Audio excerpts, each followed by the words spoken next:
Xana sezathu ngobengelele pho ngamukele mbule emakhaya kweSimonzonzo lapho singulethela khona indaba zamaskandi. Mbule emakhaya ngaphandle ukuthi ngimoshe isikhathi.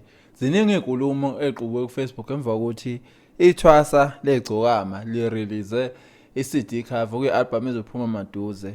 Ngokushasa legcokama ziningi ingoma impela lapho kodwa kuheha abantu waphinde bamgxeka lo mfana lo ukuthi eveze ehlubule egqoke nje i-under kuphela.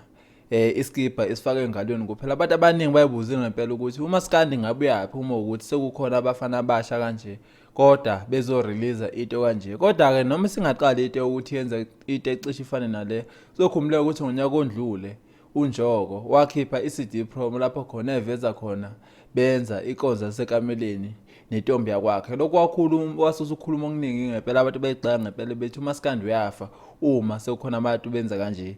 Njengoba manje sesibona ithwasa legcokama ke selivela kwi-CD cover lihlubule kanje abantu abaningi bayamgxekile ngempela ithwasa legcokama basho ngempela ukuthi lento ayenzayo izombulala engakafiki indawo emculweni njengoba sazi ukuthi umuntu osafika emculweni bathi uma eqhubeka enza kanje ngempela ngeke efike indawo. Waphinde futhi bamgxeka njengoba ihloko sakhe sithi izinqa zikaMthandeni noma ingoma osingakayizwa kodwa abantu abaningi sekubona ngathi ngempela sebefika esiphethweni njengoba uzokhumbulela ukuthi uMthandeni la odumile emculweni wamaskandi igcome elisha. So abantu sebecabanga ukuthi ngenzeka ukuthi lo mfana lo ebizwa ngethasa legcokama kodwa futhi sekubona ngathi futhi ugadla igcome elisha. Kanti futhi khona enye ingoma lapha ethi uMthandeni obulala umculo.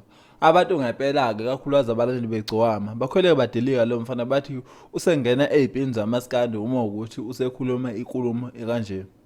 Mbukele emakhaya kuthini uMphawulo wakho uma ukuthi usibonile le-CD cover nokuthi uthini ubona amagama ngathi ngempela gadla igcokama ume ethi izinqa zikaMthandeni ephinde ethi futhi uMthandeni obulala umculo. Mbukele emakhaya ke ake hlangane lapha i-comment section sizwe ukuthi wena lolu daba ulibona kanjani noma nawe uvumela nabanye abantu abathi asimnike ithuba sizwe i-CD yakhe ukuthi ithini ngabe isho wena noMthandeni oyigcome elisha noma isho omunye uMthandeni nokuthi ke kuthini uPhawulo wakho uma ubona indoda iqimbi kangaka kwi-CD cover okuyi-CD emeli idlalwe ngisho emakhaya ngisho imbuyi idayisele nabantu abadala nezingane. Kuthini uPhawulo wakho ngalolu daba ake hlangane futhi ngokuzayo till next time. Siyabonga.